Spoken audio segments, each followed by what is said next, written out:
The sound I heard from our backyard wasn't normal playground noise. It was my 6-year-old son screaming, not the dramatic "I fell and scraped my knee" scream, but the raw, terrified cry of a child in real danger. I was folding laundry when it happened. 1 second, normal Tuesday afternoon. The next, my world tilted sideways as I ran to the window and saw something that made my blood turn to ice. My son Jamie was on the ground near our fence, curled in a defensive position. Standing over him was a teenage girl, maybe 16, athletic build, holding a field hockey stick. She wasn't just holding it.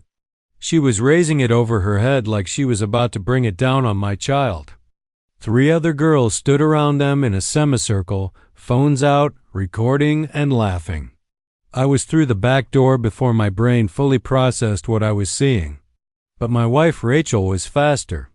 She'd been in the garage, and she moved with a speed and precision I'd only seen once before, the day we met at Camp Pendleton when she was still Sergeant Rachel Torres, Marine Corps Scout Sniper. 12 years of marriage later, that training was still hardwired into her muscle memory. The girl never saw Rachel coming. One moment she was standing over Jamie with that stick raised. The next, Rachel had closed the distance, caught the stick mid-swing with one hand, and twisted it out of the girl's grip so fast it looked like a magic trick. "Step back." Rachel's voice was eerily calm. "Now?" The girl stumbled backward, shocked. Her friends stopped laughing. That's when I recognized her, Madison Fairchild. Daughter of Patricia Fairchild, our HOA president and the woman who'd been making our lives miserable for 6 months. Madison's shock turned to rage. "You can't touch me."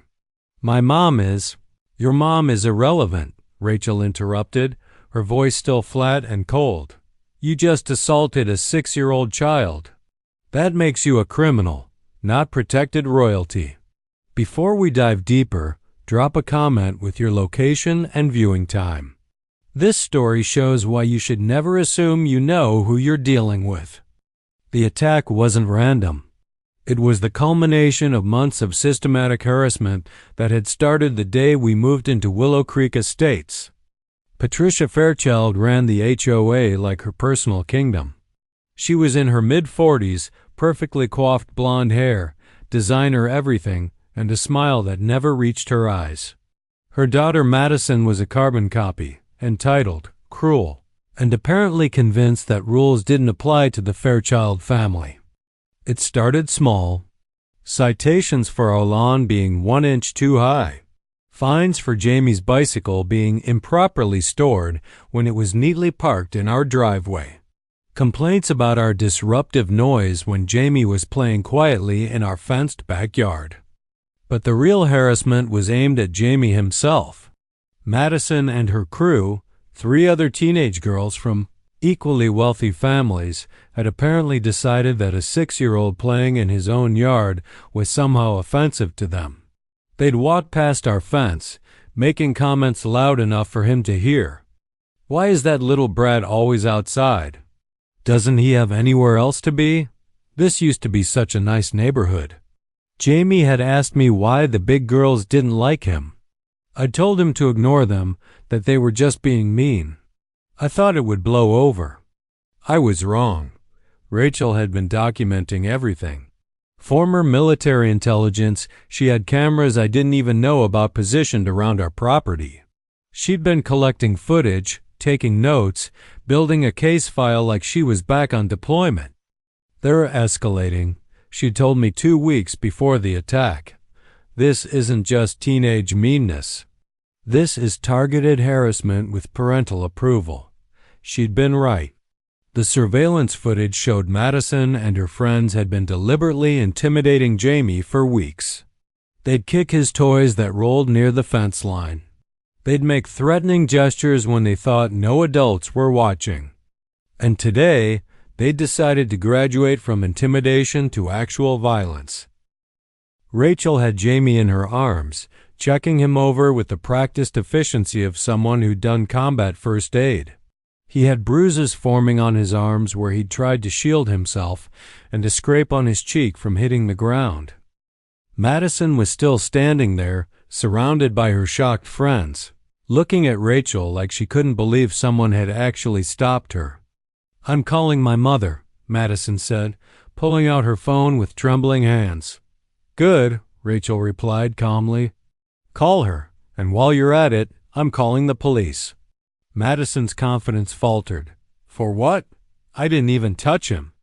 Rachel pulled out her phone and turned it toward Madison, showing the crystal clear footage from our backyard camera. The angle captured everything. Madison raising the stick, Jamie cowering, Rachel intervening just before impact. "Attempted assault with a weapon on a minor," Rachel said matter-of-factly. "That's what we call it in the real world. In your world, you might call it just having fun, but a judge will have a different opinion." That's when Patricia Fairchild's white Mercedes screeched into our driveway. She emerged like a force of nature, expensive suit, designer sunglasses, fury radiating from every pore. She didn't check on Jamie. She didn't ask what happened. She went straight for Rachel. "How dare you put your hands on my daughter?" Patricia's voice could probably be heard 3 houses down. Rachel didn't flinch. "Your daughter was about to hit my 6-year-old son with a field hockey stick. I stopped her. Would you prefer I'd let her complete the assault?" Patricia's face turned crimson. Madison would never. "She's a varsity athlete, a honor student, a bully," I interrupted, finding my voice. "We have months of footage of your daughter and her friends harassing our son. Today she escalated to physical violence." Patricia's eyes narrowed. She looked at Jamie, still clutching Rachel, and her expression showed zero empathy. "Your son was probably respassing near the fence line. He probably provoked. He was in our yard." Rachel's voice dropped to a dangerous quiet. "Our property. And your daughter came onto our property to attack him. That's called criminal trespassing and assault." The police arrived before Patricia could respond. Officer Williams was a veteran cop, probably seen it all. He listened to both sides, but his expression changed when Rachel showed him the footage. The video was damning. It showed Madison and her friends deliberately approaching our fence, Madison climbing over it onto our property, and then the attack. Jamie had been playing alone with his toy cars. He hadn't gone near the fence. He hadn't provoked anything. "Mrs. Fairchild," Officer Williams said carefully, "your daughter trespassed onto private property and attempted to assault a minor with a weapon. I'm going to need to take her statement down at the station." Patricia's mask of control cracked. "This is absurd. My husband is on the city council. We practically own this neighborhood. You can't." "Ma'am," the officer interrupted firmly, "your husband's position doesn't give your daughter immunity from the law." That's when Rachel dropped the second bomb. "Officer, I should mention this isn't an isolated incident. I've been documenting systematic harassment for 6 months. She handed him a USB drive. This contains approximately 40 hours of footage showing repeated instances of intimidation, verbal harassment, and threatening behavior toward my son by these girls." Officer Williams took the drive, his expression growing more serious. "You have 40 hours of documented harassment?" 43 hours and 16 minutes to be exact, Rachel said. "Organized by date, time-stamped, with incident reports attached. Former Marine Intelligence. Documentation is second nature." Patricia's face went from red to pale. The realization was dawning that this wasn't just going to disappear with a phone call to her husband or a threat to sue. Madison started crying. "Mom, I didn't mean to. We were just messing around." But her own friends betrayed her. One of them, a girl named Ashley, spoke up quietly. "Officer, she told us she was going to teach the little brat a lesson. She planned this." The whole situation shifted in that moment. What Patricia thought would be a quick intimidation session had become a criminal investigation with multiple witnesses. video evidence, and now testimony from one of Madison's own crew. The investigation moved fast. With Rachel's documentation and Ashley's testimony, the case against Madison was solid. But Rachel wasn't satisfied with just getting Madison charged. She wanted to expose the entire system that had enabled this behavior. The surveillance footage revealed something even more disturbing. Patricia had been present during some of the earlier harassment incidents. The cameras caught her standing nearby, watching her daughter and friends intimidate Jamie and doing nothing to stop it. In one clip, she was actually smiling. Rachel compiled everything into a comprehensive file: the harassment videos, the HOA's discriminatory citation pattern against our family, financial records showing how the Fairchilds had used HOA funds for personal expenses, and communications showing how Patricia had encouraged other families to file complaints against us. She didn't just give this to the police. She sent copies to the state HOA regulatory board, the local news outlets, and every single homeowner in our community. The fallout was spectacular. The local news picked up the story. HOA president's daughter caught on camera attacking 6-year-old. The video went viral. Within 48 hours, our quiet neighborhood drama had become a statewide conversation about HOA abuse and entitled teenagers. Patricia tried damage control, claiming we'd edited the footage, that Jamie was a difficult child, that Rachel had attacked her daughter. But every lie was contradicted by time-stamped video evidence. The emergency HOA meeting was packed. Homeowners who'd been quietly suffering under Patricia's rule for years suddenly found their voices. Stories poured out: discriminatory fines, selective enforcement, financial mismanagement, intimidation tactics. Rachel stood at the podium, her military bearing making her look like she was delivering a mission brief. For 6 months, my family has been systematically harassed by the Fairchild family. When their daughter escalated to physical violence against my son, it became clear this wasn't just personal. It was a pattern of abuse enabled by an HOA president who believes she's above the law. She presented the evidence methodically. Every citation we'd received compared to the actual bylaws. Financial irregularities in HOA spending. Video evidence of selective enforcement. Neighbors who were friends with Patricia getting away with violations while we were fined for imaginary infractions. The vote was unanimous. Patricia was removed as HOA president effective immediately. An audit of HOA finances revealed she'd been using community funds for personal expenses totaling over $30,000. Madison was charged as a juvenile with assault and trespassing.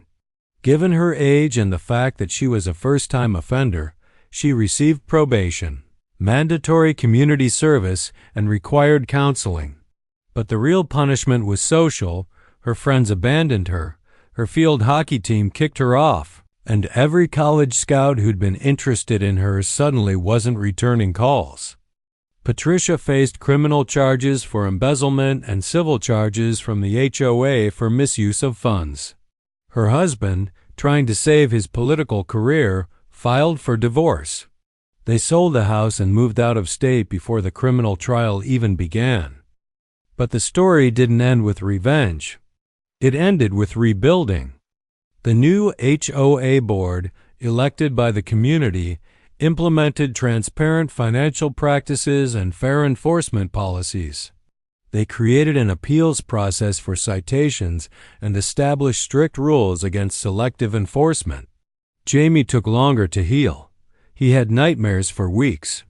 Rachel, drawing on resources from her military service, got him connected with a child psychologist who specialized in trauma. Slowly, he started playing outside again. His laughter came back. The other families who'd been targeted by Patricia reached out to us. We formed a support network, a community within the community. Block parties started happening again. Kids played together without fear. 6 months after the attack, Jamie had his 7th birthday party in our backyard. Dozens of neighbors came. Kids were running around, laughing, playing. Jamie was in the middle of it all, finally just being a kid again. Rachel stood beside me, watching him, and I saw something I hadn't seen in months, peace in her eyes. "You know what the best part is?" she said quietly. "What's that?" "He'll grow up knowing that when someone tries to hurt you, you don't have to just take it. You document it, you stand up for yourself, and you make sure it never happens to anyone else." Patricia Fairchild thought her position and connections made her family untouchable. She learned that no amount of money or influence can protect you when you enable criminal behavior and someone with military-grade documentation skills decides to hold you accountable. Madison Fairchild thought being the popular girl and the HOA president's daughter meant she could terrorize a 6-year-old without consequences. She learned that actions have consequences, and they're far more severe when you're caught on crystal-clear HD video. Today, our neighborhood is different. Better. The culture of fear and selective enforcement is gone. The bylaws are followed fairly and transparently. And every parent knows that their children are safe to play in their own yards without harassment. The field hockey stick that was used as a weapon? Rachel kept it. She mounted it on the wall in her home office with a small plaque underneath. Document everything. If you're facing HOA harassment or neighborhood bullying, remember this. Document everything, know your rights. And never underestimate what a determined parent with military training can accomplish when their child is threatened. What would you have done in our situation? Share your thoughts below, and if this story resonated with you, subscribe for more tales where those who abuse power meet those who refuse to be victims. Because sometimes the person you're trying to intimidate has skills you never imagined.